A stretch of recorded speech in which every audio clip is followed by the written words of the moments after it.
And welcome back to another week, another edition of American Football News. This is the NCAA College Football edition here for 2018. Well, for those of you who have been following us since the beginning, and that was back in September, college football has officially ended and has come to an end. The regular season is over, the conference champions have been crowned, and the College Football Playoff Committee has made its final selections for the upcoming slate of playoff games here at the end of December, the beginning of January. A quick rundown of the top 25 is as follows. Number 1, 2, 3, and 4 are your official 2018 college football playoff selected teams, and they are as follows. Number 1, as has been throughout the entire year of 2018, the Alabama Crimson Tide finishing 13-0 with a 35-28 win over the University of Georgia in the SEC Championship game, sees them secure their place at number 1 in the country. They will be playing the number 4 team Saturday, December 29th at 8 p.m., and we will get to that opponent here in one moment. Number 2 in the country, and they haven't moved very much either, the University of Clemson, also 13-0, winning the ACC Championship game against Pittsburgh this last weekend, 42-10. They will take on the number 3 team in the College Football Playoff Series. That game scheduled for Saturday, December 29th at 4 p.m. Coming in at number 3, the University of Notre Dame, who climbed their way up into the College Football Playoff picture, has earned that spot at being undefeated and remaining independent and not having to win a conference game. This is a huge, huge, huge win for the Irish since 2012 when they last went undefeated and went to a National Football Championship game. They will take on the number 2 Clemson Tiger again Saturday, December 29th at 4 p.m. Our 4th and final college football playoff team, and the committee made this an easy selection, and in my mind it's an easy selection as well. The number 4 team are the Oklahoma Sooner. 12-1 on the season. They won the Big 12 title game this past Saturday against Texas, 39-27. They will take on number 1 Alabama Saturday, December 29th at 8 p.m. for the right to play in the national title game. This is an intriguing matchup. Oklahoma has traditionally given opponents fits offensively and is really known to run up the score in these postseason games. However, Alabama is a juggernaut, and can they be slowed down or stopped at all? That is the big question. Continuing now with the top 25, number 5 is Georgia on the outside looking in. Number 6 is Ohio State, the Big Ten title winners and the champions of the Big Ten Conference, and will be going to the Rose Bowl game here later on this year. Behind them, the runner-ups, if you really want to accept that title, the University of Michigan. Number 8, the University of Central Florida, also 12-0. A lot of people saying, well, why didn't they get into the college football playoff picture? And it's as simple as this. Conference strength. They don't play in one of the Power 5 conferences, and their opponent's schedule is not very tough. However, being 12-0, undefeated for yet another year, and winning their conference title game against the University of Memphis like they did, will secure a great bowl game for them on January 1st in 2019. They will be taking on the number 11 Louisiana State Tigers, and we'll get to them here in a moment.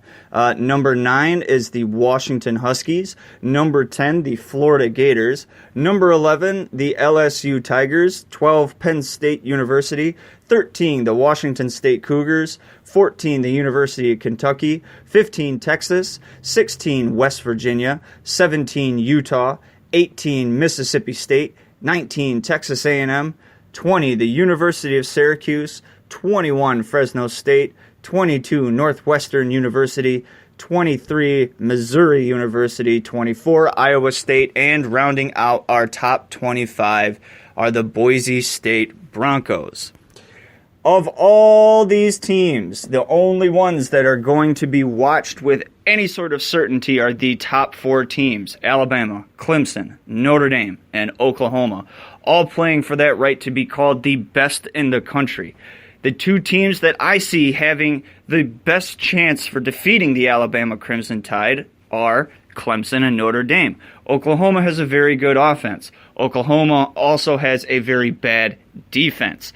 Notre Dame's offense and defense, very balanced, and found themselves halfway through the year with the addition of running back Dexter Williams and the switch at quarterback from Brandon Wimbush to Ian Book. This is a very dangerous team. They're not going to attack you any certain way other than with balance, and nobody this year has been able to completely stop the Irish when it comes to that.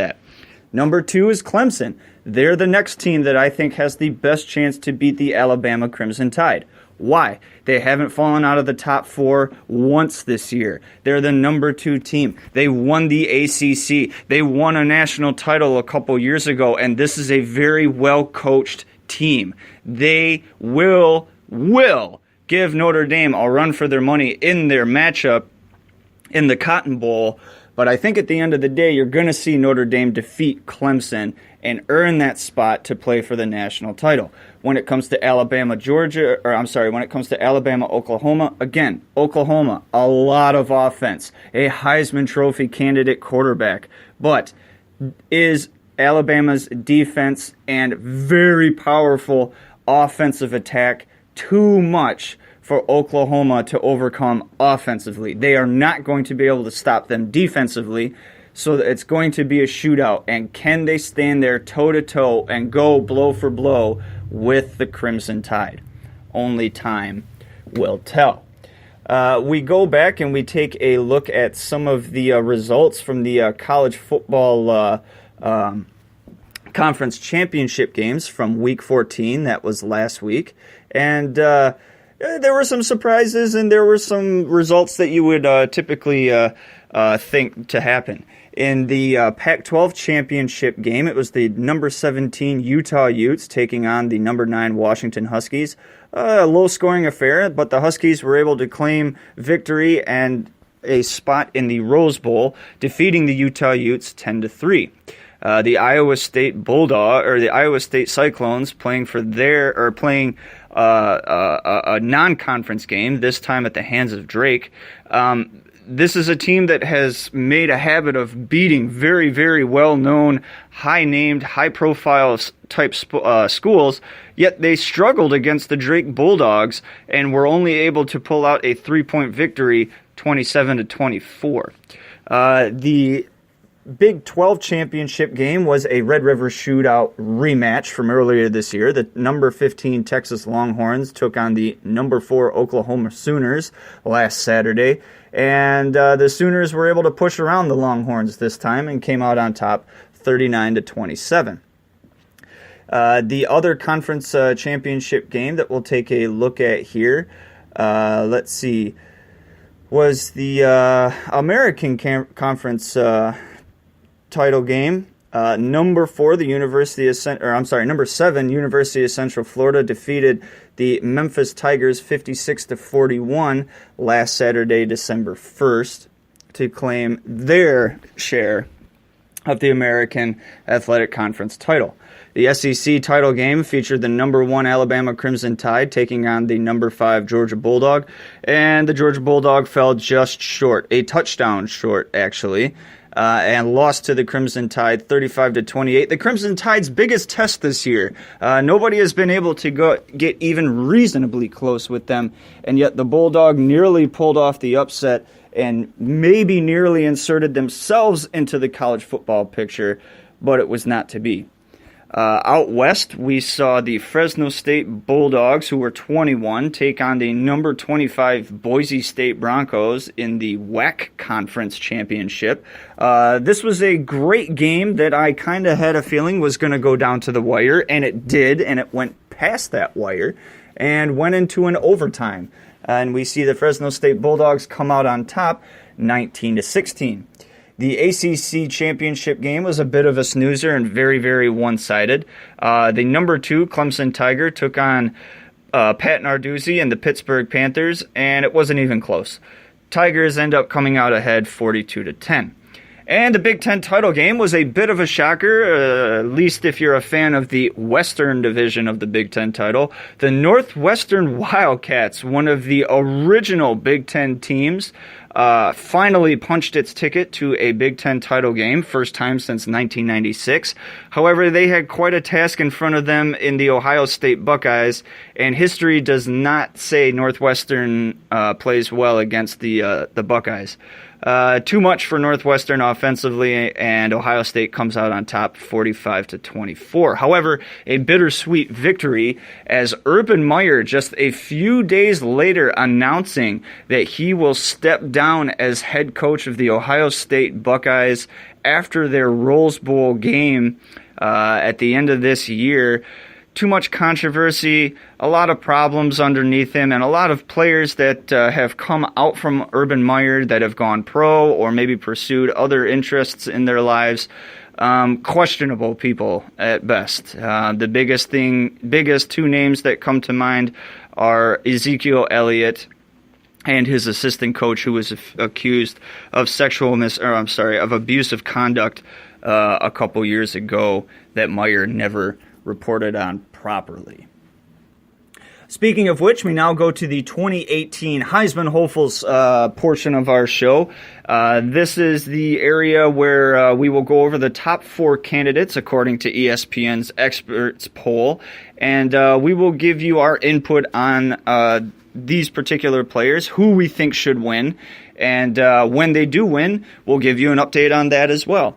Our number 1 candidate, finally moving into the number 1 spot. This kid has deserved it since the beginning of the year. I feel the only reason he didn't is because he plays for the university that he does. Kyler Murray, quarterback from the University of Oklahoma, had a wonderful game against the University of Texas in their championship game, throwing for 379 yards, 3 touchdowns, and rushing for another 39 yards. That brings his 2018 season stats to 4,053 yards passing, 40 touchdowns, 7 interceptions, 892 yards on the ground with 11 touchdowns. This kid is the Heisman Trophy winner. He deserves it. Nobody else has the stats even remotely close to this guy. It doesn't matter that he's a sophomore, it doesn't matter that he's a junior, and it doesn't matter that he suffered a loss earlier in the year. This kid is flat out the best in the country, in my opinion. Moving on to number 2, he falls from number 1, the quarterback from Alabama, Tua Tagovailoa. He had a good game.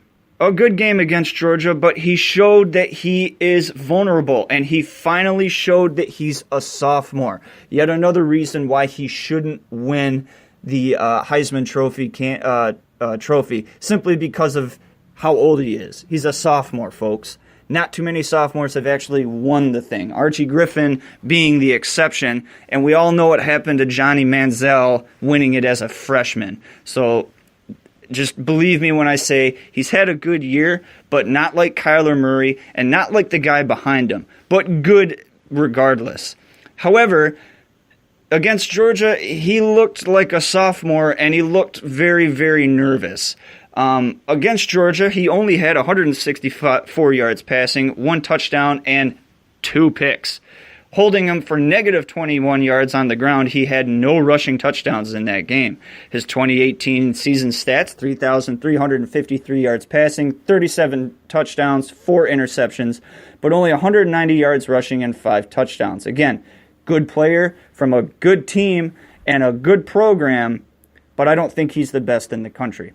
Number 3, and he's been number 3 pretty much all year, maybe going down to number 4 one week, maybe going up to number 2 one week. The quarterback from Ohio State, Dwayne Haskins, had an excellent game against Northwestern. His season stats are 4,580 yards passing, 47 touchdowns, 8 interceptions, and 122 yards rushing with 4 touchdowns. And to round out the number 4 spot in our Heisman Trophy showcase, Will Grier, the quarterback from West Virginia. Also very, very good stats. Also a very, very good game. season for this particular quarterback. And that is all. Take care.